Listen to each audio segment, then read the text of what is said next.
Today on CityCast Nashville, we're learning about a new Metro initiative that's taking a stand against hate.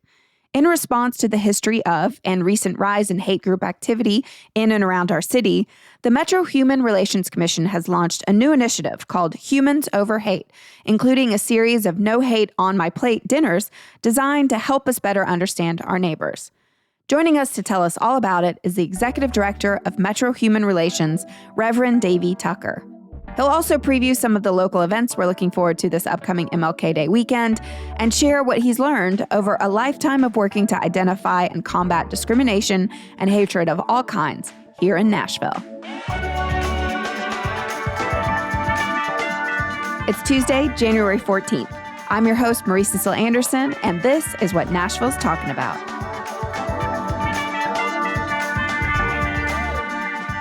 For those who are not familiar, can you please just explain the recent incidents of hate speech and the distribution of flyers we've seen in Nashville, especially over the summer? Can you give us a little bit of a rundown what we saw?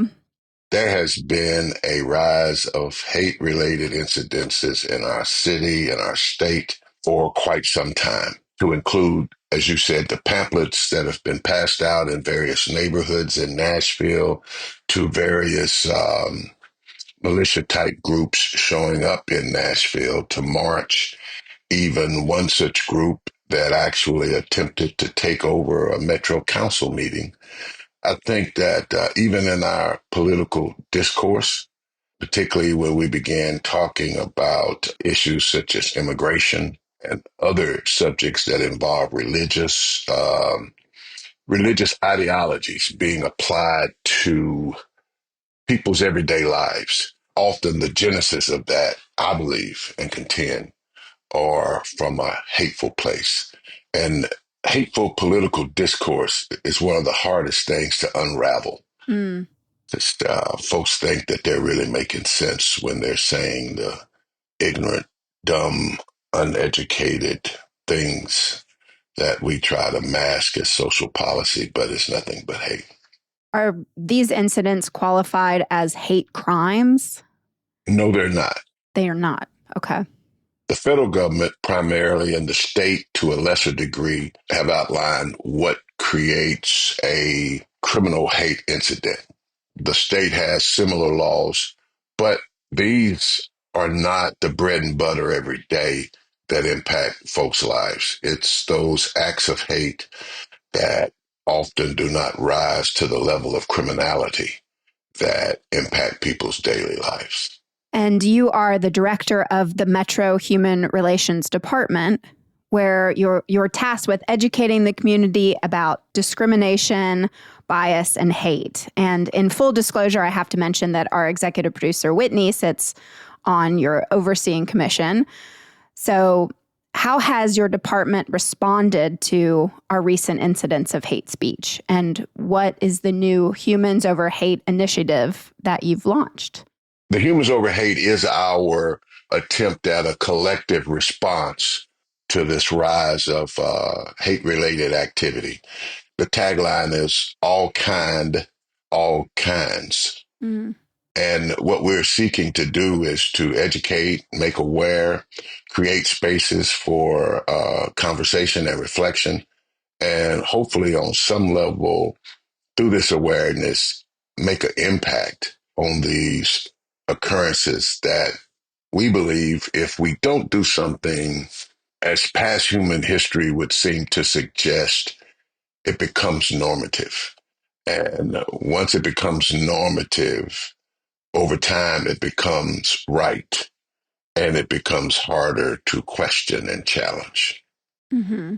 There are several different aspects of it, from No Hate on My Plate, which seeks to create communal spaces for dinners amongst desperate groups of people around guided conversations that will hopefully allow us to see our humanity more than seeing those things that allow for us to create and perpetuate dislike for folk who are different than us in some often superficial way. I think people want to be decent. And sometimes we need to create spaces where that can come through because we're often forced to pick sides on various things, whether through family, whether through religion, whether through cultural identity. So now these dinners are for groups of folks, particularly hosted by community groups, communities Mm-hmm. of faith, to sponsor meals that are really low key with a table covenant that would guide how the discussion would go. And each table has a table host whose primary job is not to do too much talking, but facilitate the conversation of others at the table. And Mm-hmm. again, the goal is just trying to create a way for us to learn that we have more in common than we have that separates us. And it can sound cute or whatever, but our common humanity ties us in ways that our most basic desires and needs are the same. Folk want a safe home. Folks want food. They need health care. They have aspirations for their families. We can actually be perpetuators of hate and not even recognize it. An Mm-hmm. example of that for me is religion. Mm. Religion is often on the receiving end of various forms of hate, but religion is also one of the more hateful entities in our country. And so, how do you get folk to recognize both? How do you get folks to see that, yeah, I catch hell on this side, but also realize that, yeah, and I cause a lot of hell too. Mm. And I say that as being a pastor of a local church here in town for the last 20 years and having to deal with the hate that is inherent now more than ever in this idea of American Christianity. Mm. So on the website, humansoverhate.org, there are 4 tenets: respect, connect, detect, and affect. And so at your dinners, you're saying that you want to respect and connect. Let's talk Mhm. about detect and affect. I think we have to call a thing a thing. So, this idea of detect, we have to build communal understandings and definitions around words and around practices that, while that may be your opinion, the hate that is resident in your opinion is problematic, and someone has to say that. And that's often not said. We argue down. It's almost like saying, if I offended you, I'm sorry. That's not an apology. There's no acknowledgement of anything. There's a if. I may not have. And so in that same way, detecting hateful activity in an official way, one part of this is data where we will be looking at how our city collects data in this area, how our state does it, how can it be done better, but also those things that don't rise to the level of criminality that we know hateful acts. One of my simple definitions for what injustice is taking for yourself something that you would deny others. Mm. And so, how do we create a way, not only on the official side, to count it, to try to quantify it, but also how do we, below the criminality, create a way for Nashvillians of all stripes to weigh in on it? Mm. I think our tone and tenor as a city could get a lot better.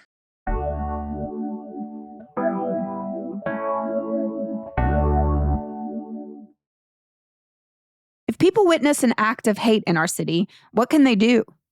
Well, if it's to the level of criminality, I would say you have to report it. When I look at how some immigrant communities are treated, and this is even when they are documented, they tend to have less social trust that they will be treated equally and fairly. So often they don't say anything. Well, sometimes somebody needs to say something on their behalf. I think we have to help each other be more courageous in being able to say something ourselves. I can recall discussions around language access in Nashville that goes back a long time for me. When Nashville was fighting against the English only bill, even in the Black community, individuals would say, if you come here, you ought to speak the language. That's very, very interesting. We were brought here and in many cases made to lose our language. And now those individuals and groups who have been affected by these racist policies espouse them themselves. Mm. And how do you give that back to somebody? How do you let them hear that this is what you just said yourself? Mm. And sometimes that can be illuminating to people. I believe our rights are only good to the point where they infringe upon others. How will you know if this initiative is successful? What does that look like to you?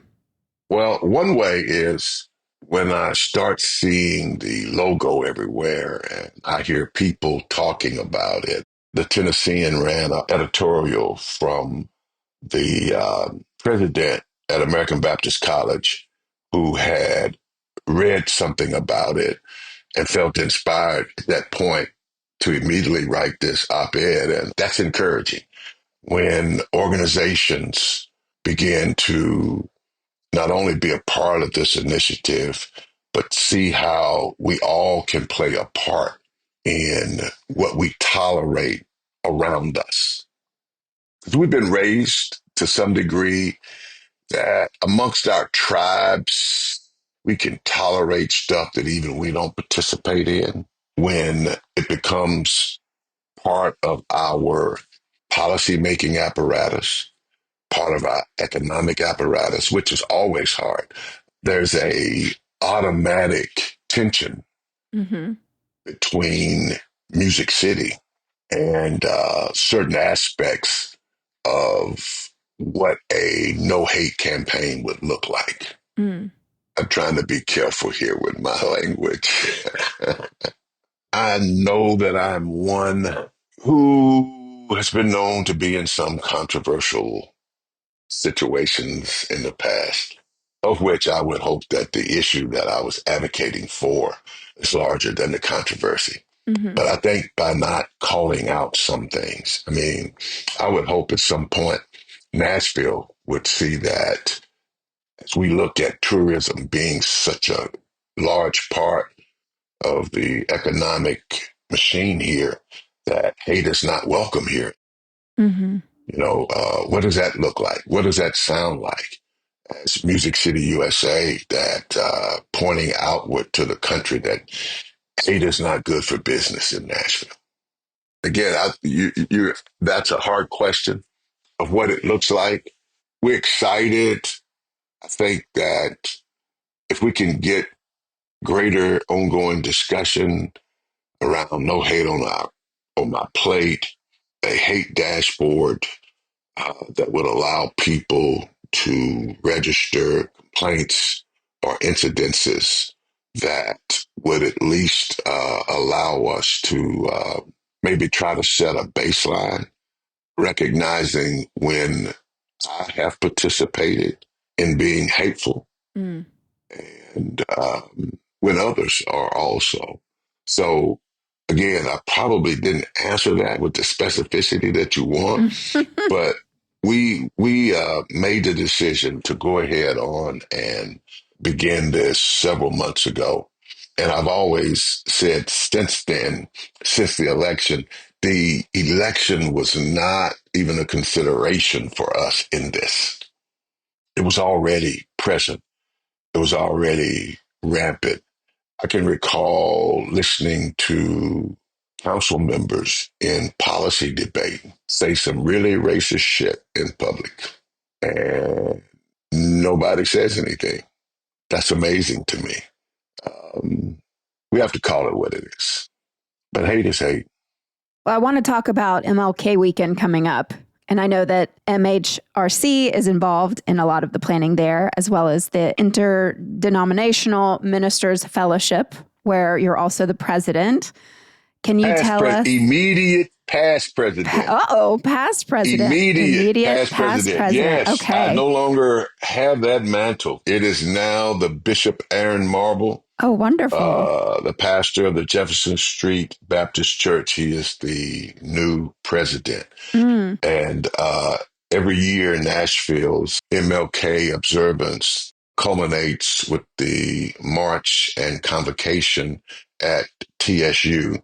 But prior to that, there are activities for youth, for women. There's a labor council breakfast that's sponsored. There is the MLK Day Gala that was resurrected 2 years ago to raise money for deserving students at the local HBCUs. There's just a ton of stuff. And it's MLKDayNashville.com. And I think there's something for everybody.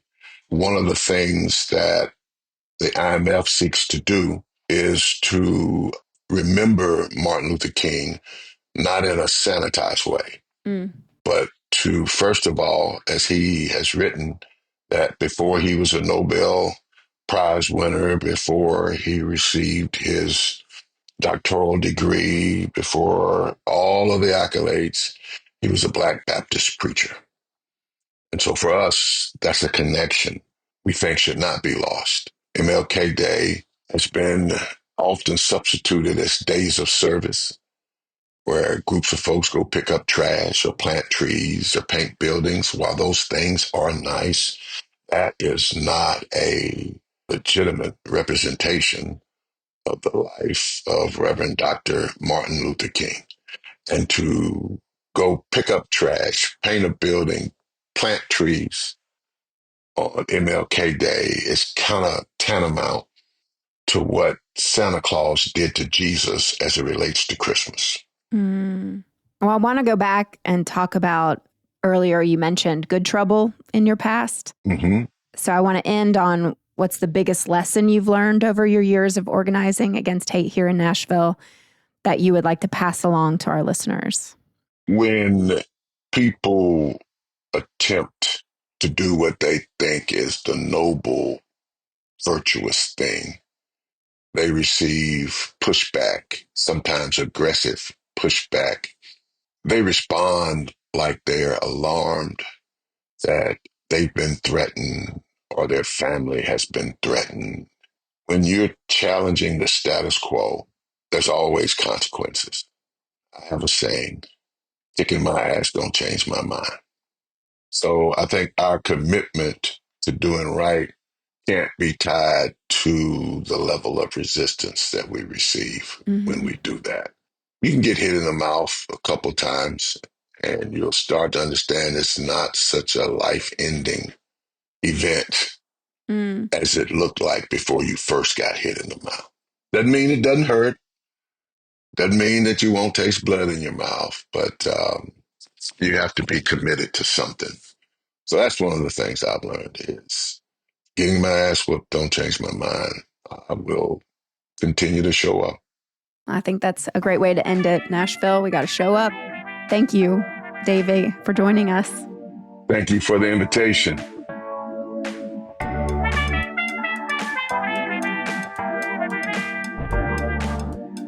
That's all for today here on CityCast Nashville. If you enjoyed the show, why not tell a friend, rate the show, leave us a review, and subscribe to our Hey Nashville newsletter. We'll be back tomorrow morning with more news from around the city. Toodles!